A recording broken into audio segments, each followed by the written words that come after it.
Everyone thinks they know the story. Jesus died on the cross. They put him in a tomb. 3 days later, he rose again. End of story. Easter Sunday, chocolate eggs, empty tomb, hallelujah. But what if I told you that the most important part of the entire story isn't the crucifixion, and it isn't the resurrection either. It's the part in between. Those 3 days. Those hidden, silent, mysterious 3 days that almost nobody talks about. The part most Christians skip over. The part most sermons avoid. The part that ancient texts describe in ways that will absolutely shake you if you're willing to go there. Because here's what they don't tell you in Sunday school. Jesus didn't just lie in a tomb for 3 days waiting to come back to life. He wasn't dormant. He wasn't simply gone. Something was happening. Something massive. Something cosmic. Something that shook the foundations of the spiritual world in ways we can barely comprehend. And today, we're going to go there. Into the dark, into the silence, into those 3 days. If you've ever wondered what death actually is, if you've ever sat in grief and thought, where are they? Where do people go? Then this is for you, because the answer might be buried in the most overlooked 3 days in all of human history. Let's begin. It's Friday afternoon. The sky has gone dark over Jerusalem. Not metaphorically dark. Literally dark. The Gospel of Luke says darkness fell over the whole land for 3 hours. Historians have tried to explain this for centuries. Solar eclipse, unusual weather, a sandstorm. But the people standing at the foot of that cross didn't need an explanation. They felt it. Something was wrong with the world. Something deeper than weather. Something had shifted. And then he breathed his last breath. It is finished, and Jesus died. The Roman soldiers confirmed it. A spear through his side, water and blood poured out. He was dead. Medically, physically, undeniably dead. His disciples hid behind locked doors. The women who followed him stood at a distance, weeping, unable to look away and unable to look directly at it either. The man they believed was the Son of God was dead. And then something strange happened to the world. The Gospel of Matthew records something almost everyone glosses over, something so bizarre that most people assume it's symbolic and move on.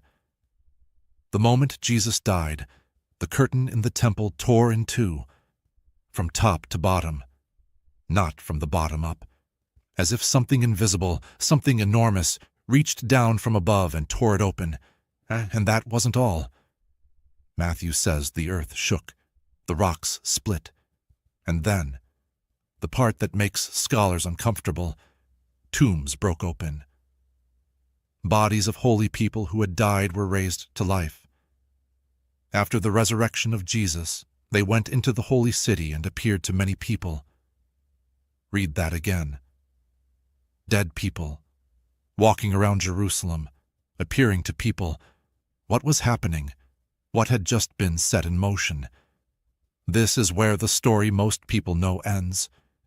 Jesus is dead. His body wrapped in linen, sealed in a borrowed tomb, a massive stone rolled across the entrance. Roman guards posted outside. The religious leaders satisfied. The threat, they believed, was over. But something was just beginning. Now here's where the mystery deepens. And I want you to really sit with this.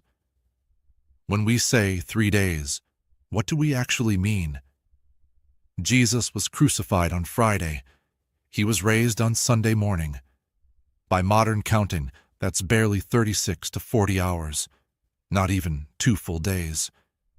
So why does every source, the Gospels, Paul, the ancient creeds, insist on 3 days? Some explain this with ancient counting methods. The Jewish way included partial days. Friday counts as day 1. Saturday is day 2. Sunday is day 3. Fine, reasonable. but I don't think that's why it matters. 3 is not an accident in the ancient world. 3 days is the period of transformation, the point of no return between life and death. Jewish tradition held that the soul lingered near the body for 3 days, hovering uncertain before finally departing. 3 days was the threshold, the border crossing, the point after which there was no going back. This wasn't just any death, and this wasn't just any 3 days. Something was happening in the realm beyond this world. And the question that haunts me, the question I want to take you into right now, is this. What was Jesus actually doing? The Apostles' Creed. One of the oldest statements of Christian belief in history. Most churches still recite it today. And buried inside it, between, was crucified, dead, and buried, and on the 3rd day he rose again. There is a single haunting line. He descended into hell, or in older translations, he descended into the dead. 4 words, barely noticed, quickly passed over, but think about what they mean. Jesus went somewhere. Between death and resurrection, he didn't simply cease to exist. He descended. He went down, into something, into somewhere. The Greek word used is Hades, not the Christian concept of hell as eternal fire. That's a different word, Gehenna. Hades is the realm of the dead, the waiting place, the underworld, and the claim is this. Jesus went there. Why? That's the question. That's the mystery. And there are different answers, different interpretations, debated and whispered for 2,000 years. But let me tell you, the one that stops me cold every time. In the first letter of Peter, a letter most people don't spend much time in, there is a passage that is quietly, almost impossibly strange. Peter writes that Jesus was put to death in the body, but made alive in the spirit.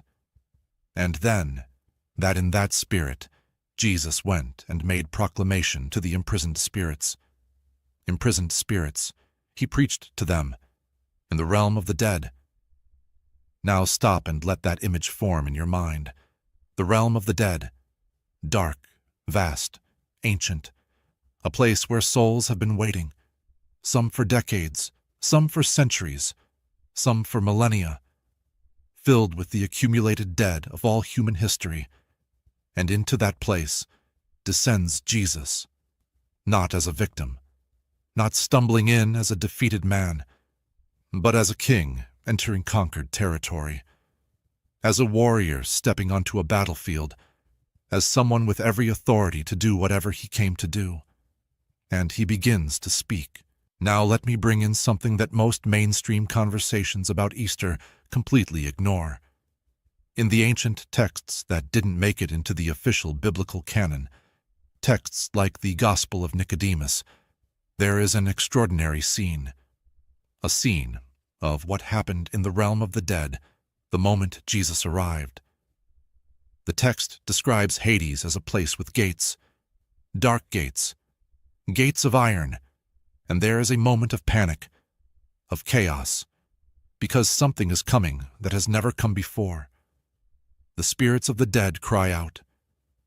Even Satan himself is alarmed. They can sense it. Something is different about this death. This soul is not like the others. And then the command comes. A voice, enormous like thunder. Lift up your gates, O rulers, and be lifted up, O everlasting doors, and the King of glory shall come in. Hades resists. Who is this King of glory? And then the gates are broken. Not opened, broken, shattered, and Jesus enters the realm of the dead, not as a prisoner, but as a conqueror. Now, that text isn't in the Bible, but here's what is. Psalm 107. He broke down the gates of bronze and cut through the bars of iron. Revelation 1. Jesus says, I am the living one. I was dead, and now look, I am alive forever and ever, and I hold the keys of death and Hades. Keys. He holds the keys. Keys you hold are keys you took from someone. Keys imply a door, a lock, a place of imprisonment, and a liberation. This is where the story shifts from mystery to something that feels like an earthquake in your soul.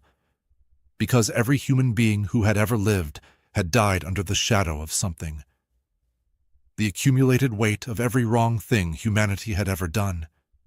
And death, not as a biological fact, but as a spiritual power, had been collecting for thousands of years. Souls pouring into the realm of the dead like a river that never stops. But on that Friday afternoon, something different arrived. A soul that had no debt. A man who had never broken anything. A soul who had no obligation to be there, and yet came anyway. Why? Because the only way to break a power is to walk into its center and refuse to be controlled by it. The only way to defeat death from the inside is to enter it voluntarily. To step into the trap, knowing it's a trap, because you're so much more powerful than the trap that it cannot hold you. Death thought it had won. Death was wrong. The silence of Saturday. The disciples don't know yet what's happening. They're hiding, grieving, shattered. Saturday is the day of not knowing, the day of darkness before dawn. The longest day they ever lived. But in the realm beyond this world, that Saturday is anything but silent. Paul writes in Colossians that through the cross, Jesus disarmed the powers and authorities and made a public spectacle of them, triumphing over them. Military language. The language of a general parading his defeated enemies through the streets. This is not passive. This is not quiet. And in Ephesians, Paul writes that Jesus descended to the lower earthly regions, then ascended, in order to fill the whole universe. Fill the whole universe. There is nowhere, no darkness, no depth, no realm of death that Jesus has not entered, has not walked through, has not claimed. This is not a small story. This is the largest thing that has ever happened in the history of all created existence. And then comes Sunday morning. Before dawn, the sky just beginning to lighten at the edges. The guards still posted, the stone still in place. Everything looks exactly as it did on Friday night. And then the earth shakes again. An angel descends, his appearance like lightning, his clothes white as snow. The Roman soldiers, trained men who feared nothing, shook and became like dead men. The stone was rolled away, not so Jesus could get out. He was already gone. The tomb was already empty. The stone was rolled away so the people coming to look could see he's not here. He was risen.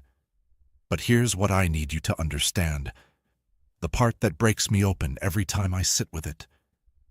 The resurrection of Jesus is not just a miracle that happened to one man in one tomb 2,000 years ago. If that's all it was, it would be remarkable. But it would be a historical curiosity. The resurrection of Jesus is a declaration about the entire universe. It is the announcement that death does not have the final word. Not for him. Not for you. Not for anyone connected to him. Paul says it in 1 Corinthians. Death has been swallowed up in victory. Where, O death, is your victory? Where, O death, is your sting? Taunting death. After everything death did to the world, taunting it like a defeated enemy. Because that's exactly what it is. Now, I want to step out of the story and talk directly to you. Maybe you're going through something right now that feels exactly like Saturday. Not Friday. Friday is dramatic. You know what's happening. Not Sunday. Sunday is breakthrough. You can see what God was doing. Saturday is different. Saturday is the in-between, the silence, the waiting. where you don't know if the thing you're believing for is going to happen, where the dream feels dead, where the door closed and no new door has opened yet. Saturday is the hardest day to live in, but here's what those 3 days tell us. The silence is not emptiness. What looked like the grave was actually a war room. What looked like defeat was actually the most decisive victory in history, being won in a realm no human eye could see. The disciples on Saturday had no idea what was happening. They were watching the wrong realm. And maybe the thing you're grieving right now, the thing that looks finished, sealed behind a stone, something is happening there too, in the unseen, in the silence. I'm not promising you a specific outcome.